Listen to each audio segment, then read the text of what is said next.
All right, we're going to talk about the character known as John Brown in Kansas history. As you see from this first slide, um, there's just a couple of different bullet points that we're going to talk about first, and then we'll get to his entire story here, which will be the basis for the questions that are posted on Edmodo for you guys to answer. Simply put, John Brown lived from 1800 to 1859, and as he really, if you notice, he's a very important part of Kansas history, but really didn't even come to Kansas until 1855 to Osawatomie. He's known for the use of violence and is called in slavery.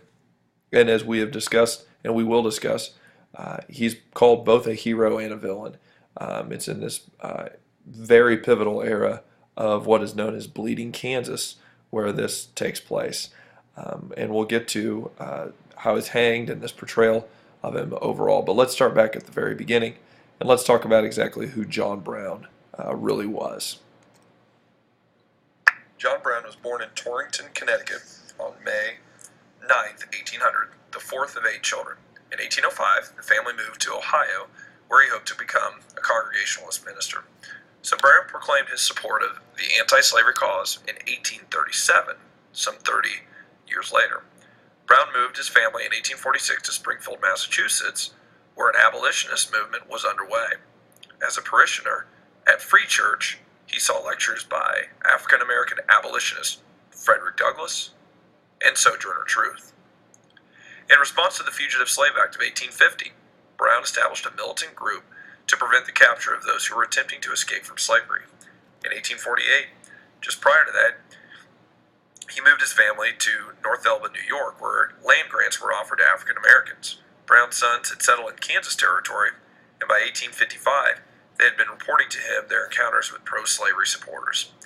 With the hope of making Kansas a free state, Brown headed west to join the anti-slavery cause. Brown's half-sister, Florella, and her husband, the very famous the Reverend Samuel Adair, lived near Osawatomie. Brown stayed in the Adair family home as he rallied support. Pro-slavery forces attacked the community of Lawrence, and very famously in the sack of Lawrence, on May 21st, 1856, burning 2 printing offices. The term Bleeding Kansas began to appear in the press in the spring of 1856 when a number of guerrilla warfare activities had begun occurring. One of these was called the Pottawatomie Massacre. John Brown was radical by this time, and he made his presence in Kansas known during May of 1856. This event that gained Brown notoriety occurred a few days after that sack of Lawrence, when the Free State Hotel, the Lawrence newspaper office, and other property were destroyed by the pro-slavery forces. It is generally believed that John Brown led 4 of his sons and 3 others in killing 5 pro-slavery men near Dutch Henry's Crossing on Pottawatomie Creek in Franklin County on May 24th of 1856. The men killed were all involved in the pro-slavery movement. Brown, who had come to Kansas in 1805, used religious and moral reasons to justify his actions. The Pottawatomie Massacre, as the Browns' killing were known, aroused emotions and distrust on both sides. It was denounced, meaning it was shot down and not looked kindly upon by both Southern and even some Northern newspapers.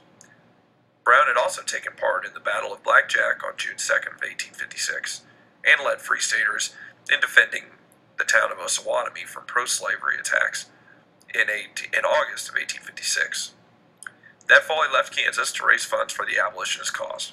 He returned to Kansas in June 1858 and led raids and freed slaves. By 1859, Brown returned east and developed a plan to raid the federal armory at Harper's Ferry, Virginia. During the attack, Brown's men killed 4 people. 10 of his men were killed, 5 escaped, and 7 were captured.